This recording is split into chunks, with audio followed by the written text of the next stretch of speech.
கேள்வி பார்வையாளருக்கு வணக்கம். இன்றைய நேர்காணலில் நம்மோடு இணைந்திருப்பவர் விசிகவினுடைய மாநில பிரச்சார குழு உறுப்பினர் அகமது சைப் அவர்கள். சார் வணக்கம் சார். வணக்கம்.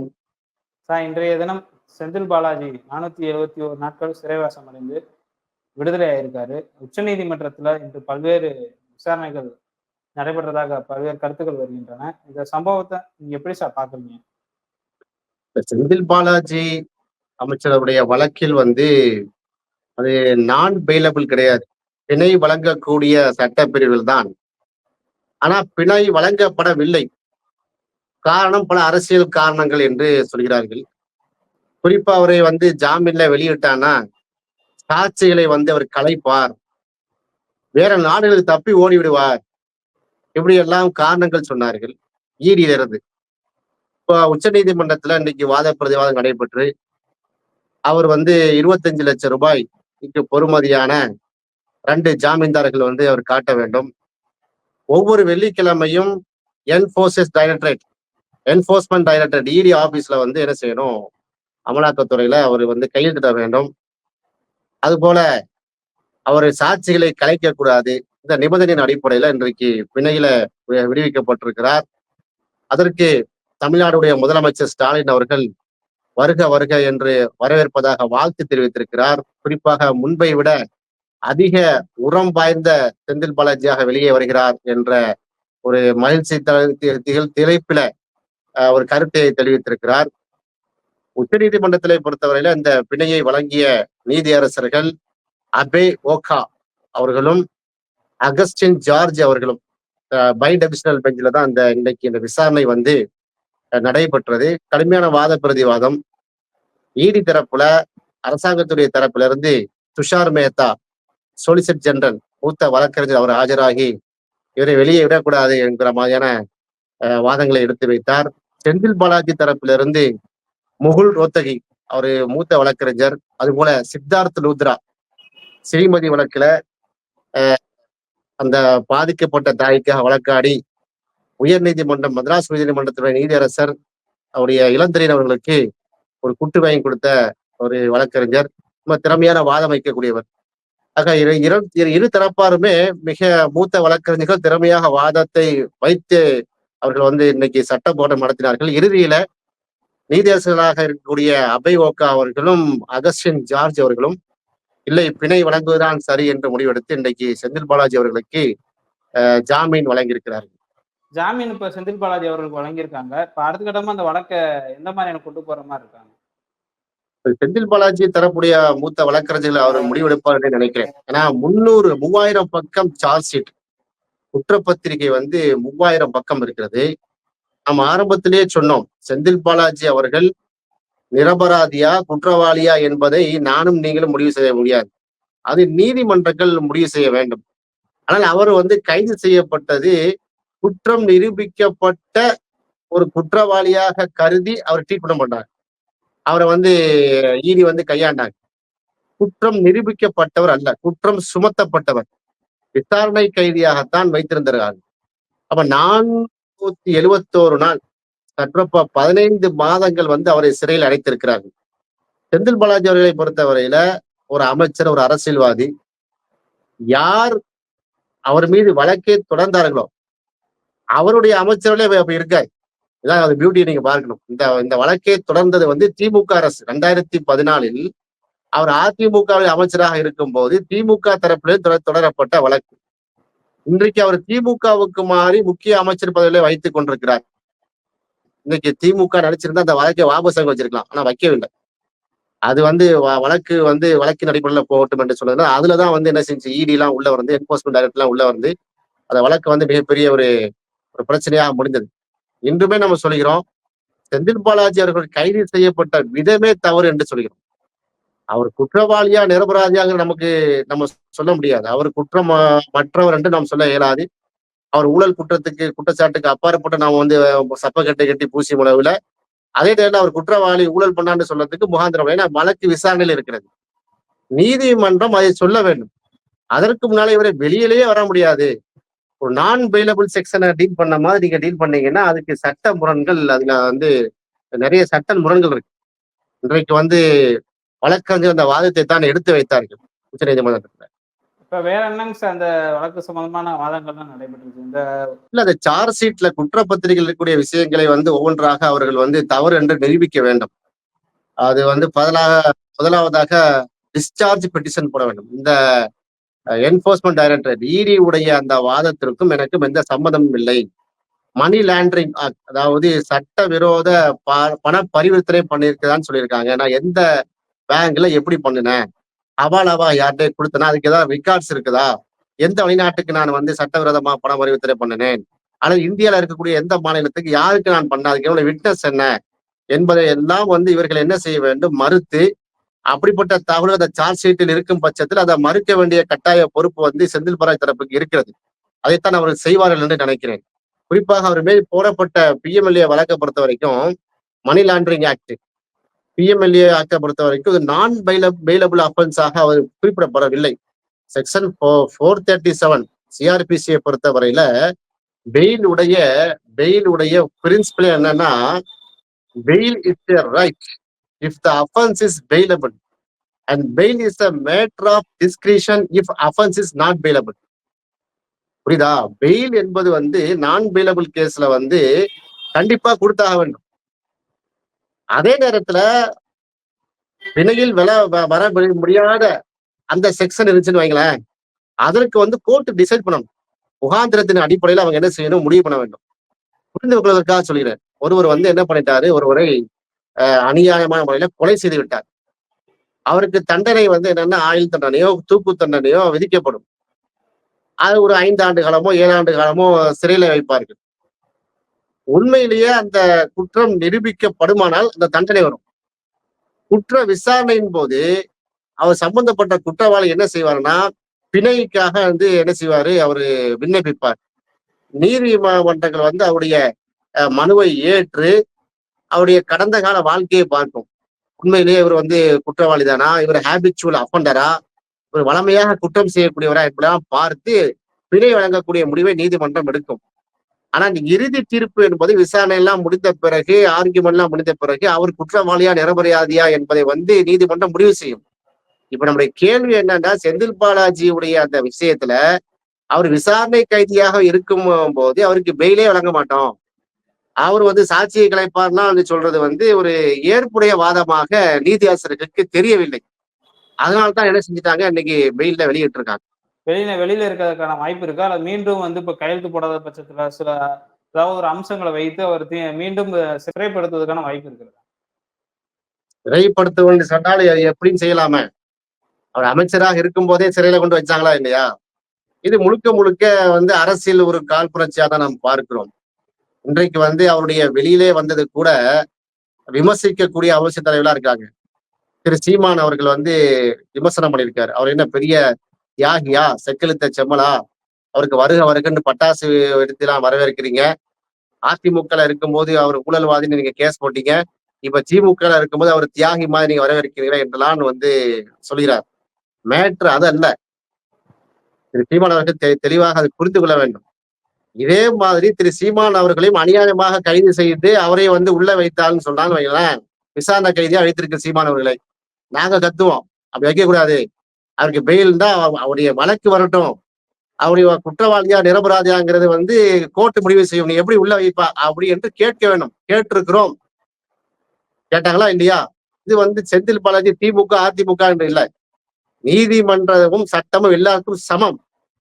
இப்ப செந்தில் பாலாஜி மேட்டர்ல மட்டும் ஏன் அது முறை தவறுது என்று கேட்கிறோம். அவரை கைது செய்யும் போது கூட நடு சாமத்துல இரவுல 1 மணி 2 மணிக்கு வீட்டு கதவு தட்டுறாங்க.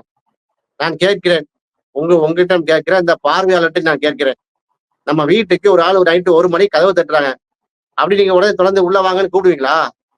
யார் என்னன்னு விசாரிக்க மாட்டீங்க, ஆழ்ந்த உறக்கத்துல இருப்பீங்க. நீங்கள் எழுந்து வந்து கதவை திறப்பதற்கு ஒரு 5 நிமிஷம் டைம் ஆகதானங்க செய்யும். 5 நிமிடம் வெளியே வெயிட் பண்ண முடியல. உடனே என்ன பண்றாங்க, ஏறி குதிக்கிறாங்க. மெட்ராஸுடைய ஸ்பெஷல் கோர்ட்ல வந்து செந்தில் பாலாஜி தரப்புல இதை வந்து ஒரு கம்ப்ளைண்டா கொடுக்குறாங்க.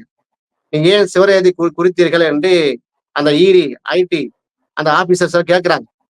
அதுக்கு சொன்ன பதில் என்ன தெரியுமா, நாங்கள் வந்து கதவு தட்டணும், 5 நிமிஷம் 10 நிமிஷம் ஆகி அவருக்கு ரெஸ்பான்ஸ் இல்ல, அதனால நாங்க சிவரேதி குதிச்சோம் அப்படின்னு சொல்றாங்க. சிவரேதி குதிச்சு எப்படி அத்துமீறி உள்ள போனீங்க? இல்ல அந்த டைம் கொடுத்தோம்னா செந்தில் பாலாஜி ஆவணங்களை எல்லாம் எரித்து விடுவார்.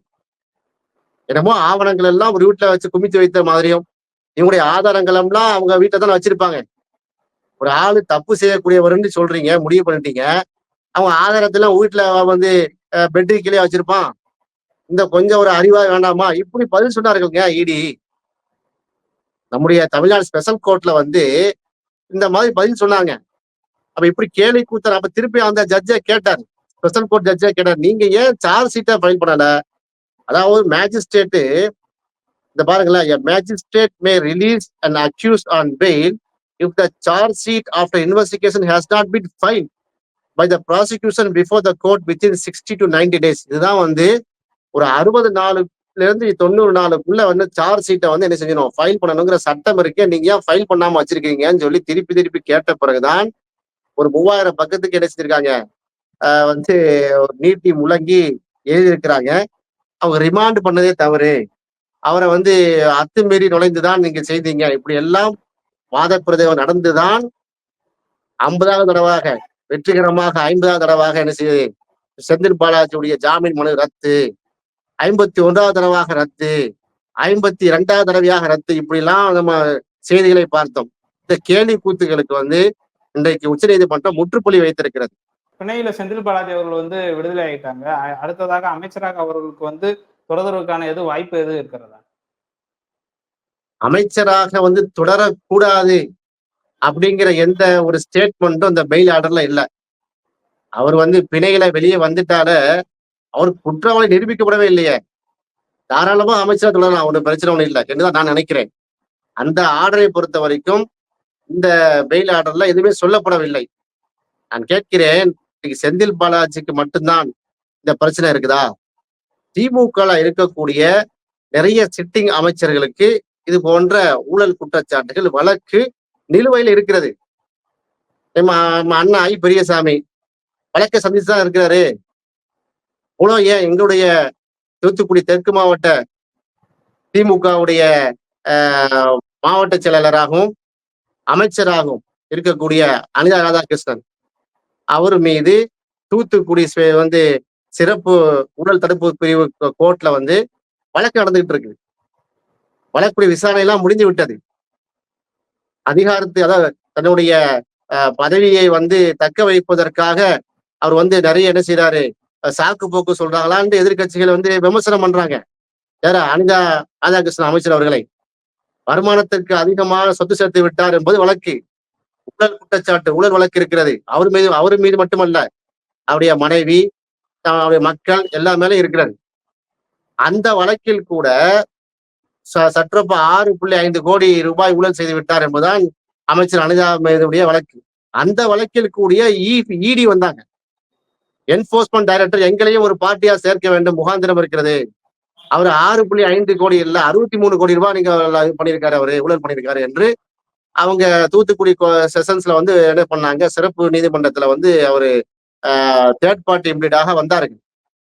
அப்போ நீதிபதி சொன்னாங்க, எல்லா வழக்கு விசாரணை முடிஞ்சு விட்டது, இப்ப தீர்ப்பு தான் சொல்ல வேண்டி இருக்கிறது, நீங்க இப்போ இம்ப்ளீட் ஆக முடியாதுன்னு சொன்ன பிறகு அவங்க என்ன பண்ணாங்க, நேரடியாக உயர் நீதிமன்றத்துக்கு போய் நாங்களும் ஒரு பார்ட்டியா அதுல சேருவோம் என்று சொல்லி அப்ளிகேஷன் போட்டிருக்காங்க. அப்படித்தானே மத்த அமைச்சர் செஞ்சிருக்கிறீர்கள்.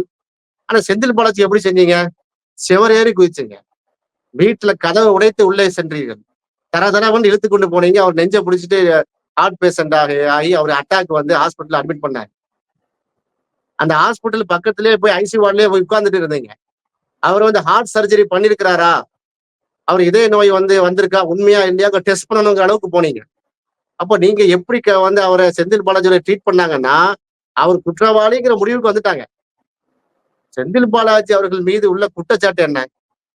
2014 அவர் வந்து அதிமுக அமைச்சரவையா இருக்கும்போது போக்குவரத்து துறை அமைச்சரா இருந்தார். அந்த அமைச்சரை பயன்படுத்தி, அந்த அமைச்சர் பொறுப்பை பயன்படுத்தி என்ன பண்றாரு, இல்லீகலாக அவர் வந்து சட்டவிரோதமாக பணத்தை பெற்றுக்கொண்டு அப்பாயின்மெண்ட் போட்டு கொடுத்தாரு. இதென்ன குற்றச்சாட்டு? இந்த அடிப்படையில தானே வந்து அவருடைய கேஸே வந்து ஃபைல் பண்ணப்பட்டது, வழக்கே வந்து அவர் வந்து தாக்கல் செய்யப்பட்டது. இப்ப இதுக்கு ஈடிக்கு என்ன சம்பந்தம்? திடீர்னு ஏன் வந்து சட்டவிரோத பண பரிவர்த்தனையா எப்படி உள்ள வந்தது? அப்ப இவருக்காக வந்து பணம் கொடுத்தவன் யாரும் கம்ப்ளைண்ட் பண்ணியிருக்காங்களா? உதாரணமாக வந்து இப்ப நான் எனக்கு வந்து என்ன பண்றேன், ஒரு வேலையை கேட்கிறேன், அரசு வேலையை கேட்கிறேன். அதுக்காக நான் லஞ்சம் கொடுக்குறேன்னு வைங்க, நான் கம்ப்ளைண்ட் பண்ண வேண்டும். அல்லது லஞ்சம் கொடுப்பதற்கு ஒரு ப்ரூஃப் இருக்க வேணும். அல்லது வந்து ஏதாவது பண பரிவர்த்தனை சொல்றாங்கல்ல, ஒரு ஹவாலா மூலமாகவோ அல்லது வெளிநாட்டிலே பணமோ ஏதோ ஒரு கணக்கில் காட்டாத வகையில வந்து க வங்கி மூலமாக பண பரிவர்த்தனை பண்ணியிருக்க வேண்டும். எந்த முகாந்திரத்தின் அடிப்படையில் செந்தில் பாலாஜியை பிஎம்எல்ஏ ஆக்ட்ல கொண்டு வந்தாங்க? இதான கேள்வி. வெளிநாடுகள்ல வந்து கம்பெனி தொடர்ந்து ஹவாலா பண்ணாரா? சட்டவிரோதமா கம்பெனி வந்து பெரும் பணத்தை வந்து இந்த நீரவ் மோடி, லலித் மோடி, விஜய் மல்லையா மாதிரி அவர் வந்து பணத்தை அனுப்பி வைத்தாரா? இப்படிப்பட்ட கேள்விலாம் இருக்குதா? அப்ப இதே மாதிரி இருக்கக்கூடிய வழக்குகள் இருக்கு பாருங்க. சுவந்த அதிகாரி, வெஸ்ட் பெங்கால், அது பிஜேபிக்காரங்க தான் கேள்வி அவங்க வந்து கேஸ் போட்டாங்க. பல்லாயிரக்கணக்கான கோடி வந்து ஊழல் செய்தான்னு. அவர் பிஜேபியில போய் சேர்றாரு. வாஷிங் பவுடர் மோடியை போட்டு தெளித்து அவர் வந்து என்ன செஞ்சாரு? இப்ப வந்து குற்றமற்றவராக ஆகிவிட்டார். பிஜேபியுடைய வெஸ்ட் பெங்கால் மேற்கு வங்கத்தில் தலைவராக ஆகிவிட்டார். அது போல அஜித் பவார் மகாராஷ்டிரால பல்லாயிரக்கணக்கான கோடி ஊழல் என்று சொன்னார்கள். அவரும் வந்து பிஜேபியுடைய கைப்பாயா மாறுற உடனே அஜித் பவாரும் வந்து உத்தம புத்தராக ஆகிவிடுகிறார். அப்ப இந்த இடி ஐடி எல்லாம் எப்படி பயன்படுத்தப்படுகிறது? எதிர்கட்சி ஆட்களை வந்து என்ன பண்ணணும்? பழி வாங்கணும். தனக்கு சிம்ம சொப்பனமா இருக்கக்கூடிய பாஜகவுடைய ஆட்சிக்கும் பாஜகவுடைய தலைவர்களுக்கும் சிம்ம சொப்பனமா இருக்கக்கூடியவர்களை பழி வாங்குவதற்கு தானே இந்த இடி. அதுக்கு தானே பண பரிவர்த்தனைங்கிற ஒரு ஆக்ட், ஊழல் குற்றச்சாட்டு. இதுதான் அண்ணன் செந்தில் பாலாஜி விஷயத்து நடந்தது. ஏன் அண்ணாமலை அப்படிங்கிற ஒரு கேரக்டரை கோயம்புத்தூர்ல கொண்டு வந்தாங்க. அண்ணாமலைன்னா பயங்கரமான பவர்ஃபுல்லான ஆளு. தமிழ்நாட்டுல பிஜேபியை தூக்கி நிறுத்தி வச்சு 40க்கு 40 சீட்டு நாடாளுமன்றத்துல வந்து வாங்கி தந்துடுவாருங்கிற கற்பனையில கொண்டு வந்து என்ன செஞ்சாரு? பில்டப்ல கொண்டு வைத்தார்கள். அங்க பாத்தீங்கன்னா அங்க முட்டுக்கு முட்டு, சந்துக்கு சந்து பாத்தீங்கன்னா செந்தில் பாலாஜியுடைய ஆட்கள் வந்து அவங்களுக்கு திமுகவுடைய அந்த கட்டமைப்பு அவ்வளவு ஸ்ட்ராங்காக இருக்கிறது. குறிப்பா செந்தில் பாலாஜியுடைய அங்க அந்த கொங்கு மண்டலத்துல ரொம்ப அதிகமாக இருக்கிறது. உடனே அந்த அமைச்சரா இருக்கக்கூடிய செந்தில் பாலாஜியை உள்ள கொண்டு வைத்தால்தான் அண்ணாமலையால் செயல்பட முடியுங்கிற முடிவுக்கு வர்றாங்க. இந்த அடிப்படையில புனையப்பட்டது தானே. அதற்கு பிறகும் கூட திரு செந்தில் பாலாஜி அவர்களை உள்ளே வைத்த போதும் கூட 40-40 ஜெயிக்கதான் செஞ்சு திமுக இந்தியா கூட்டணி. அப்ப இந்த கணக்கையெல்லாம் பார்த்திருக்கிறாங்க. பார்த்து விட்டு ஆகா இதுக்கு மேல நம்ம வந்து செந்தில் பாலாஜி வச்சுன்னா காரி துப்பிடுவாங்க மக்கள்னு இன்னைக்கு பிணை கிடைத்திருக்கிறது. உச்ச நீதிமன்றம் அதை உறுதி செய்திருக்கிறது. உண்மையிலேயே இது வந்து பாராட்டப்படக்கூடிய விஷயம்தான். நம்ம அதுக்காக செந்தில் பாலாஜி சுதந்திர போராட்ட தியாகி நம்ம சொல்லல. அவர் வந்து ஊழல் குற்றச்சாட்டுக்கு அப்பாற்பட்ட உத்தம புத்தன் சொல்லவில்லை. விசாரணை கைதியா இருக்கக்கூடியவருக்கு நீங்கள் ஏன் ஜாமீன் வழங்கக்கூடாது? இந்த கேள்விதான் நான் கேட்கிறோம். இப்ப நீங்க செந்தில் பாலாஜி அவர்களுடைய வழக்கை பத்தி பல்வேறு கருத்து கூறியிருக்கிறீங்க. இதே போல வந்து தமிழ்நாட்டுல மற்ற வழக்குகள் இது போல நடந்திருக்கிறதா? நடந்திருக்கிறது. செந்தில் பாலாஜிக்கு நடந்த கொடுமையை விட 100 மடங்கு 200 மடங்கு அதிகமான கொடுமைகளை வந்து குறிப்பா அந்த இஸ்லாமிய சிறைவாசிகள் நீங்க கேள்விப்பட்டிருப்பீங்க. அவங்க வந்து சந்திச்சிருக்கிறாங்க. கோவையில வந்து நடந்த ஒரு கலவரம் 1997 நவம்பர் மாத கலவரம். அதுல என்ன பண்றாங்க? பாஜக RSS குண்டர்கள் என்ன பண்றாங்க? முஸ்லிம்களை கருவறுத்து தனிச்சாங்க, தாக்குறாங்க காவல்துறை உதவியோடு. நீங்க அந்த டைம்ல நீங்க இருக்கக்கூடிய மக்களுக்கு தெரியும். அன்றைக்கு நாங்களெல்லாம் பள்ளி கல்லூரி மாணவர்களா இருந்தோம். அந்த சமூக நீதிக்கான களத்திலே நின்று கொண்டிருந்தோம். நாங்கெல்லாம் அப்ப வந்து இப்ப வந்து கல்லூரி மாணவர்கள், பள்ளிக்கூட கல்லூரி மாணவர்களா இருந்தோம். பாத்தீங்கன்னா அங்க வந்து காவலர் செல்வராஜ்ங்கிற ஒருவர் வந்து குத்தி கொலை செய்யப்பட்டார். அதுக்கு நாங்க ரிவெஞ்ச் எடுக்கிறோம்னு சொல்லி மிகப்பெரிய கலவரத்தை உண்டு பண்ணி என்ன பண்ணாங்க? கோயம்புத்தூர்ல 19க்கு மேற்பட்ட இஸ்லாமியர்களை வந்து வெட்டி குத்தி எரிச்சு கொண்டாங்க. 50க்கு மேற்பட்டவர்கள் இன்னுமே காணவில்லை. இதற்கு வந்து எதிர்வினையாக என்ன பண்றாங்க? ஒரு சில குரூப் வந்து குண்டு வைக்கிறாங்க. அந்த குண்டு வச்சது வந்து தப்பு. அது வந்து மனித உலகில பலி இருக்கக்கூடாது என்று முஸ்லிம் சமூகமே குறிப்பா கோயம்புத்தூர்ல இருக்கக்கூடிய சர்வ கட்சிகள், சர்வ அமைப்புகள், சர்வ முஸ்லாமிய ஜமாத்துகள்லாம் அவங்கள என்ன செய்யல? கைவிட்டாங்க. இது தப்புன்னு சொல்லிட்டாங்க. குண்டு வைப்பதற்கு பின்னாடி யார் இருந்தா, யாரு ஹெல்ப் பண்ணா, அதெல்லாம் வேற சப்ஜெக்ட். இதை பயன்படுத்தி 300க்கும் மேற்பட்டவர்களை விசாரணை கைதியா வச்சிருந்தாங்க. எத்தனை வருஷம்? 8 வருஷம் 10 வருஷமாக. கடைசியில விசாரித்து விட்டு அவர் இளமையெல்லாம் ஜெயில தொலைத்து விட்டு இல்ல இவர் வந்து குற்றமற்றவர் என்று விடுதலை செய்யப்பட்ட விஷயங்களை நாம் பார்த்தோம். செந்தில் பாலாஜி அவர்களை எப்படி 15 மாசம் வைத்தார்களோ அது போல 5 வருடம் 8 வருடம் 10 வருடம் விசாரணை கைதியாக வைக்கப்பட்டார் கோயம்புத்தூருடைய சிறைவாசியில. அப்ப அதுதான் வந்து முஸ்லிம் சிறைவாசிகளை விடுதலை செய் என்று STPI, முஸ்லிம் லீக், தமிழ்நாடு முஸ்லிம் முன்னேற்ற கழகம், மனிதநேய மக்கள் கட்சி, மனிதநேய ஜனநாயக கட்சி போன்ற அரசியல் கட்சிகள், சமூக அமைப்புகள் எல்லாம் குரல் கொடுத்தாரு. அதன் விளைவாக இன்னைக்கு பாத்தீங்கன்னா 300 பேர் இருந்தவங்க வந்து இப்ப வந்து 50க்கு கீழே குறைக்கப்பட்டிருக்காங்க. ஏன்? அப்போது இந்த அளவுக்கு விழிப்புணர்வு கிடையாது. இந்த அளவுக்கு சோசியல் மீடியா கிடையாது. கருத்து சொல்வதற்கு, களமாடுவதற்கு ஆட்கள் ரொம்ப கம்மி. இது வந்து முஸ்லிம்களுடைய பிரச்சனை தானே அப்படின்னு நினைச்சிட்டாங்க. குற்றவாளிகள் எந்த சமூகத்தில் இருந்தாலும் யாராவது தண்டிக்கணும், அது மாற்று கருத்தே இல்லை. ஆனால் விசாரணை கைதிகளாக 10 வருஷம் நீங்க உள்ள வைத்து விசாரித்து விட்டு இவர் நிரபராதின்னு வெளியே விட்டீங்கன்னா, இந்த 10 வருஷம் வாழ்க்கைக்கு யாரு வந்து கேள்வி பண்ணுவாரு? இந்த 10 வருஷமுடைய வாழ்க்கையை தொலைத்ததற்கு என்ன அவங்களுக்கு பிரதிபாவம் என்ன செய்ய போகுது கவர்மெண்ட்? ஒண்ணும் செய்யல. இளமையை இழந்து, வாழ்க்கையை இழந்து ரோட்ல நின்றாங்க. பல பேர்களுக்கு திருமணமே முடிக்கவில்லை. திருமணம் முடித்தவர்கள் கூட டைவர்ஸ் ஆகிவிட்டது. சோற்றுக்கொள்ளாம. இதெல்லாம் நான் என்ன சொல்லணும்னா, இதெல்லாம் பத்திரிகையில் நான் படித்தது. அந்த மக்கள்கிட்ட போய் கேளுங்க. அப்ப இஸ்லாமிய சிறைவாசிகள், இஸ்லாமிய சிறைவாசல் மட்டுமல்ல, 20 ஆண்டு காலமாக இந்த மாதிரி சிறையில இருக்கக்கூடியவர்களை விடுதலை செய்யுங்கள். நீண்ட கால ஆயுள் சிறைவாசிகளை விடுதலை செய்யுங்கள் என்பதுதான் நாம் என்ன பண்ணிடுறோம், நம்முடைய கோரிக்கை வைக்கிறோம். விடுதலை சிறுத்தை கட்சியுடைய கோரிக்கை அதுவாகத்தான் இருக்கிறது. சிறைவாசம் என்பது மனிதனை வந்து பண்படுத்துவதற்கான தவிர அவனை பனிஷ் பண்றதுக்காக மட்டும் இல்ல, அவனை திருப்பி ஒரு மறுவாழ்வுக்கு கொண்டு வர வேண்டும். அதுதான் சிறை தண்டனையும் சிறைச்சாலையும் வந்து பயன்படுத்தப்பட வேண்டும். 100, 1000 குற்றவாளி தப்பிக்கலாம், ஆனா ஒரு நிரபராதி தண்டிக்கப்படக்கூடாது என்பதுதான் ஒரு தாரக மந்திரமாக இருக்கிறது. எனவே நீங்க கேட்ட கேள்வி முக்கியமான கேள்வி. இதே போன்ற வழக்குகள் வந்து தமிழ்நாட்டுல 90ல் நடந்திருக்கிறது. எனக்கு தெரிஞ்ச இந்த கோவை பாம்பு பிளாஸ்ட், இந்த கலவர வழக்கு, இதே மாதிரி நிறைய வழக்குகள் இருக்கிறது. செந்தில் பாலாஜியினுடைய விடுதலை குறித்து பல்வேறு கருத்துக்களை பயந்தமைக்கு மிக்க நன்றி சார். நன்றி.